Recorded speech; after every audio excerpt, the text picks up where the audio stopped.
رمضان رفت ولی کاش صفایش نرود. حالا مهم است آن خصلتی که طول این ماه کسب کردیم در طول سال حفظ کنیم.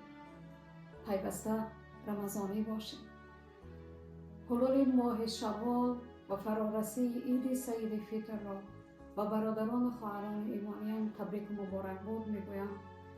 از خداوند التجا میکنیم که طاعت و عبادت ما را به درگاهش قبول کند و گذشته های ما را رحمت و بازمانده ها را مغفرت کند. از خداوند التجا میکنیم که تاجیکستان عزیز ما را در پناهش نگه بدارد. مردم سربلند تاجیک را در سراسر دنیا نگهبان باشد.